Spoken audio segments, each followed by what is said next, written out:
I want to tell you a story about what happened to my family during Hurricane Katrina.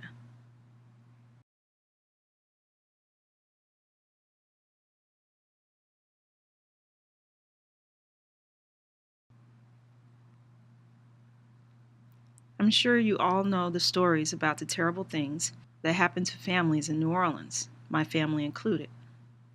My uncle Landris Brown and his son, Landris Jr., were in New Orleans during Hurricane Katrina.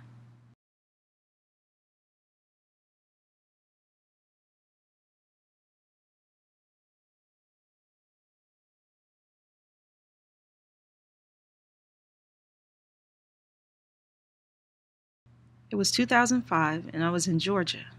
I remember going to school that morning.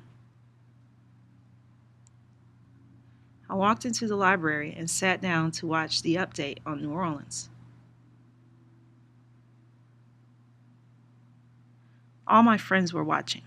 Someone tapped me on my shoulder and said, "Look, that's your hometown." I was puzzled as I watched the forecast about a very strong hurricane.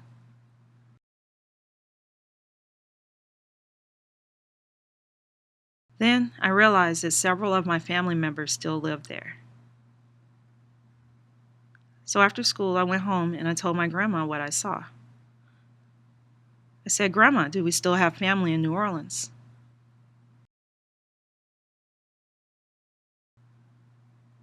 She replied, "Oh, yes, some family members have left, but others stayed." My uncle and his son were still there, but they were living upstairs because the downstairs started flooding.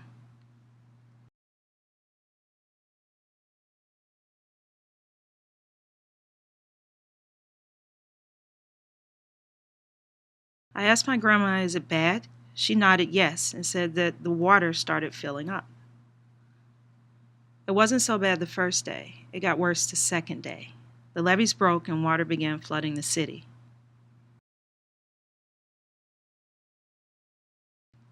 Oh, it was awful because it lasted 3 days straight. My uncle tried to call as much as he could before his cell phone battery died because the power was out. He talked to my grandma and told her their food and water was running out.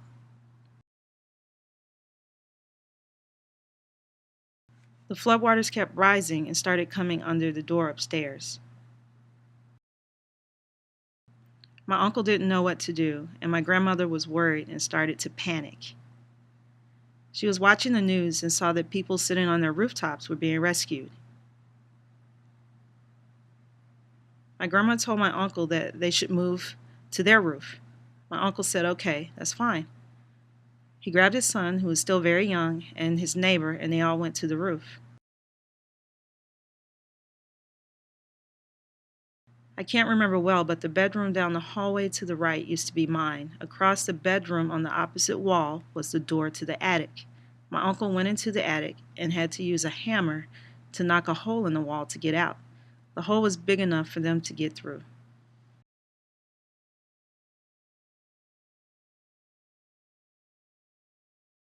His son, who was only 5 years old at the time, went first, then the neighbor second. Then my uncle climbed out. They sat there for hours.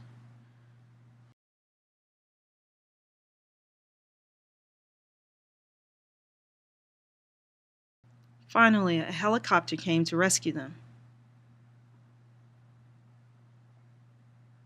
I'm really proud of my cousin. He was only 5 years old at the time and didn't seem to understand what was going on. He was very excited about riding in a helicopter. He said, "Guess what? I rode in a helicopter." Laughing, I said, "Oh, okay, that's fine." I'm proud of him for not being afraid of anything. They got into the helicopter and were taken to the Superdome, the famous football stadium. People were coming in, and they were all camped out in rows.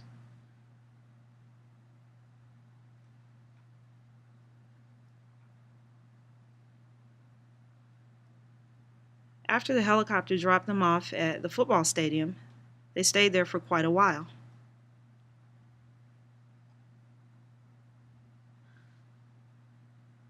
Finally, they were able to save enough money to move to Houston, Texas.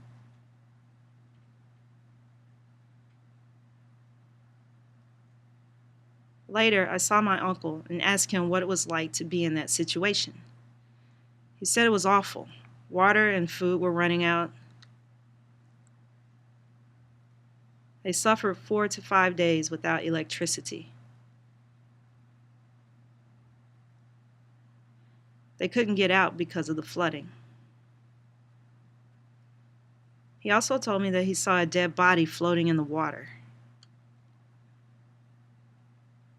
I said, "Really? Really?" I asked him a lot of questions because I was curious. I asked him if he and my cousin were okay. He said they were fine. He took a couple of pictures of the house after the floodwaters receded. I can show you that picture. I saw a picture of the house and the flood line showing how high the waters reached. Another picture shows the garage door open with my stuff in it.